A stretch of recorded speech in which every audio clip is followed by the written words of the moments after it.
Salut à toi, bienvenue pour cette immersion, on va dire, profonde dans un sujet qui, on le sait, te passionne. Comment booster ton mindset pour atteindre tes objectifs? On a décortiqué pour toi l'épisode 9, Success Mindset Goals, ta dose de boost hebdo de Romuald Tranchot. Bonjour. Notre mission aujourd'hui, Oui. extraire les pépites, les concepts clés qui vont vraiment faire une différence pour toi. Accroche-toi, ça va secouer un peu peut-être tes habitudes mentales, mais promis, le voyage vaut le détour. L'approche de Romuald Tranchot dans cet épisode est vraiment très dynamique. Elle touche à des aspects fondamentaux de la psychologie du succès. Ce qui est intéressant, c'est la manière dont il synthétise des idées provenant de figures assez marquantes, comme Dan Lok, Joseph Murphy, John C. Maxwell, Martin Seligman ou encore Malcolm Gladwell. Ah oui, quand même. Un beau panel. Ensemble, on va explorer comment ces différentes perspectives s'articulent. Et puis surtout, ce que toi, tu peux concrètement en retirer pour ton propre parcours. Alors, on rentre directement dans le vif du sujet. Romuald commence fort en s'appuyant sur Dan Lok et l'idée de briser nos limites mentales. Ok, commençons à décortiquer ça. Qu'est-ce qui te marque le plus dans cette première clé? Ce qui frappe d'emblée, c'est cette affirmation que tout commence dans ta tête. Ça peut sembler simple comme ça, hein, mais c'est un rappel essentiel. Ton état d'esprit, si tu veux, s'il te limite tes actions, tes résultats, bah, ils vont suivre, quoi, inévitablement. C'est ça, c'est ça. Dunlop, il insiste beaucoup sur la maîtrise de soi, comme étant, je cite, non négociable. Ah ouais? Il parle ici d'une discipline mentale, tu vois, une capacité proactive à diriger ton énergie mentale, ton focus, plutôt que de subir, en fait. Subir les événements extérieurs, tes émotions passagères. D'accord. Et il lie cette maîtrise de soi à ce qu'il appelle l'action massive, c'est-à-dire de grandes ambitions. Il faut une mise en œuvre tout aussi importante. Exactement. Et il y a cette connexion très puissante qu'il établit entre ta valeur personnelle et ta richesse. Souvent, on bloque notre propre succès financier parce qu'on ne se sent pas légitime, qu'on ne croit pas valoir plus. Comment tu analyses ce lien? Ouais, c'est un point absolument crucial. Si tu as une faible estime de toi-même, bah inconsciemment, tu vas peut-être saboter tes efforts, en fait, pour ne pas dépasser ce que tu penses mériter. La richesse, dans cette optique, c'est pas seulement une question de stratégie financière, mais aussi un reflet de la valeur que tu t'accordes, en fait, à toi-même. Oui, c'est vrai. Et puis, il y a cette idée d'influence comme un super pouvoir. Comment toi, tu interprètes ça? Pour moi, l'influence, c'est pas manipuler les autres, attention. C'est plutôt être capable de communiquer ta vision, tes idées de manière persuasive, d'inspirer l'action, en fait. Que ce soit dans tes relations perso ou professionnelles, ta capacité à influencer, c'est un levier énorme. Oui, carrément. Et cette astuce bonus de Dan Lok. Qu'est-ce que je ferais si je savais que je ne pouvais pas échouer? C'est une question qui peut vraiment court-circuiter nos peurs paralysantes. Ah oui, complètement. Ça force à se projeter au-delà des obstacles, qu'on perçoit comme réels. Tout à fait. Et ça fait un lien assez naturel d'ailleurs avec la deuxième partie, celle qui concerne Joseph Murphy et le pouvoir du subconscient. Ce qui est fascinant ici, c'est le changement de perspective vers cette force intérieure souvent négligée. Ouais. Murphy nous dit que notre subconscient est notre meilleur allié. C'est une idée que j'ai toujours trouvée à la fois fascinante et un peu intimidante. Comment est-ce qu'on active concrètement ce meilleur allié? Alors Murphy, il met l'accent sur le rôle fondamental de nos pensées. Tes pensées sont des graines de réussite. Ce qu'il veut dire par là, c'est que ce sur quoi tu te concentres mentalement, ça a une forte tendance à se manifester dans ta réalité. Il insiste aussi sur la primauté de l'imagination sur la volonté. Plutôt que de lutter constamment avec ta volonté consciente, il propose d'utiliser ton imagination pour implanter des idées positives, D'accord. des visualisations de succès directement dans ton subconscient. L'image des pensées comme des graines, je trouve ça très parlant. Et cette idée que le sommeil est une période propice au changement, c'est intéressant. Comment ça marche concrètement parlant, quoi? Pendant que tu dors, l'activité de ton esprit conscient, elle diminue considérablement, ce qui rend ton subconscient plus ouvert en fait, plus réceptif aux suggestions. C'est donc le moment idéal pour l'influencer positivement. Et c'est là qu'intervient son astuce bonus, ce qu'il appelle un rituel de programmation juste avant de t'endormir. Il suggère de visualiser ton succès pendant 5 minutes environ, en y mettant une émotion intense. La répétition de cette visualisation, elle renforce l'empreinte dans ton subconscient. Ça demande une certaine discipline, c'est sûr, mais l'idée est séduisante. Ensuite, Romuald nous emmène vers la cartographie du succès avec John C. Maxwell. C'est une approche qui me semble beaucoup plus structurée, axée sur la planification, non? Oui, Maxwell perçoit le succès avant tout comme un parcours quotidien, Hmm. et non comme une destination finale que tu atteins un jour et puis c'est fini. C'est une perspective importante pour éviter de se décourager si les résultats ne sont pas immédiats. L'accent est mis sur la progression constante, les petites améliorations jour après jour. Et il souligne l'importance cruciale d'avoir un pourquoi puissant. Oui, un grand pourquoi. Si on relie ça à ce qu'on disait avant, ce pourquoi, c'est ton moteur interne en fait, ta raison d'être profonde, ce qui te pousse à persévérer même quand tu rencontres des difficultés. Sans ça, on risque de se perdre en chemin. Sans un pourquoi clair, on risque de se perdre en chemin, n'est-ce pas? Et il y a cette idée de devenir la personne que l'on admire. J'aime beaucoup cette notion. Ça implique une vraie introspection. Identifier les qualités, les valeurs que tu admires chez les autres. Ouais. Et ensuite, travailler activement à les développer en toi. Hmm. C'est une forme d'aspiration, une direction à suivre, en fait, pour ta croissance personnelle. Ouais.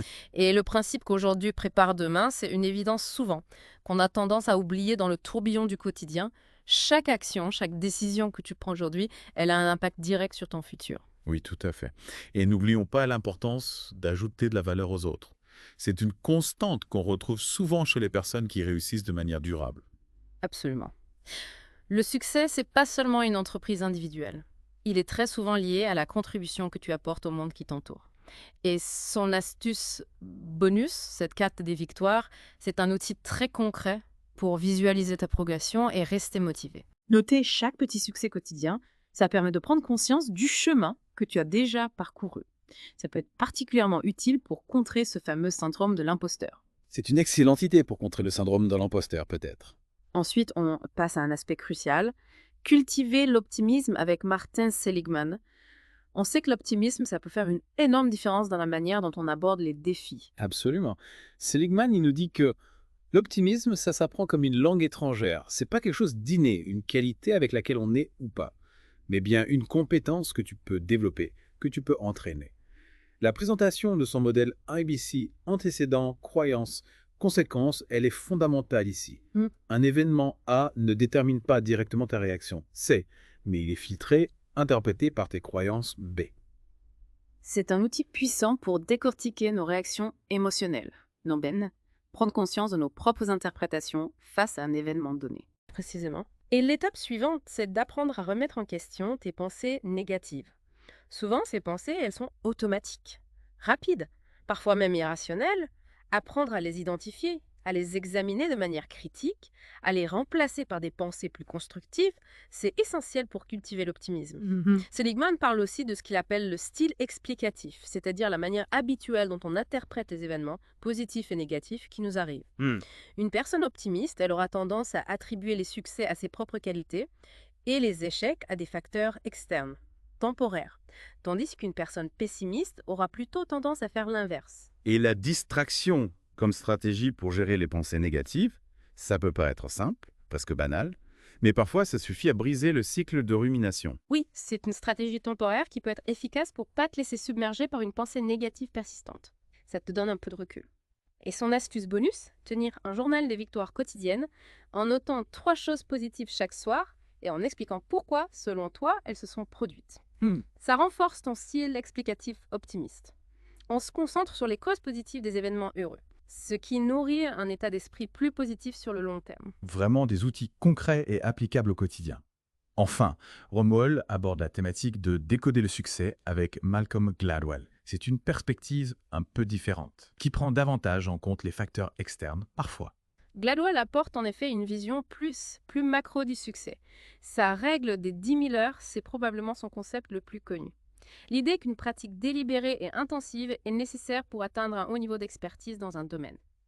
Mais il souligne également que le timing est crucial.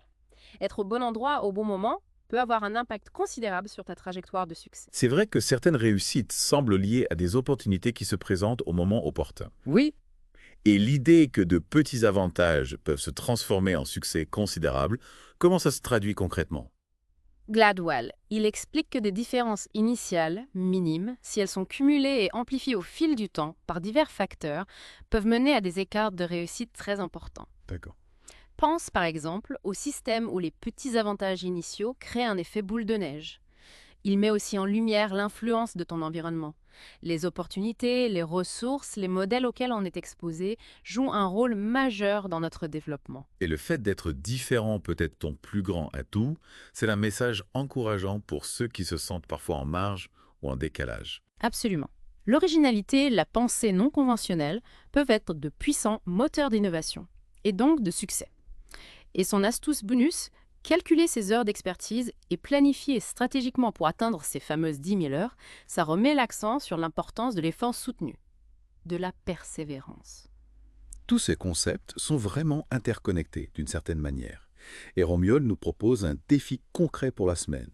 Choisir 2 de ces concepts qu'on vient d'évoquer et les appliquer pendant 7 jours. Les 5 options qu'il mentionne sont très pratiques. C'est l'étape cruciale, en effet, passer de la théorie à la pratique. Choisir d'oser une action audacieuse chaque jour, de programmer son subconscient avec une visualisation, de créer et de suivre un plan d'action quotidien, transformer ses pensées négatives en opportunités ou se consacrer 1 heure par jour à sa maîtrise. Ce sont toutes des actions qui peuvent initier un changement réel. C'est clair. L'important ici, c'est de noter tes observations, les changements que tu perçois pour prendre conscience de l'impact de ces pratiques. Et la phrase clé de l'épisode. Le succès n'est pas un mystère, c'est un processus. Ça résume bien l'idée qu'il n'y a pas de formule magique qu'on découvre soudainement, mais plutôt une application méthodique et continue de principes qui ont fait leurs preuves. Exactement. Arrêtez de chercher des raccourcis ou des secrets instantanés et se concentrer sur la mise en œuvre régulière de stratégies efficaces. Et sa recommandation de lecture « Déchaînez-vous » de Dan Lok, ça semble être un excellent complément pour approfondir la question du dépassement de ses propres limites mentales. Tout à fait. Ce qui ressort vraiment de cette exploration, c'est la complémentarité de ces différentes approches. Que ce soit l'action massive prônée par Dan Lok, la puissance du subconscient mise en lumière par Joseph Murphy, la planification méthodique de John C. Maxwell, la culture de l'optimisme selon Martin Seligman, ou la déconstruction du succès par Malcolm Gladwell. Chaque perspective offre des outils concrets pour avancer vers tes objectifs. Et l'invitation de Romuald Tranchot à expérimenter ces concepts pendant 1 semaine, c'est une excellente manière de commencer à intégrer ces idées dans ta propre vie. Absolument. Et n'oublie pas, cher auditeur, le succès, ce n'est pas une formule magique qu'on découvre du jour au lendemain. C'est l'application constante de principes clairs. Alors, quel concept vas-tu choisir pour relever le défi cette semaine? On espère que cette petite plongée dans l'univers de Romuald Tranchot t'a donné matière à réflexion et surtout l'envie d'agir. N'hésite pas à explorer davantage les travaux de ces auteurs.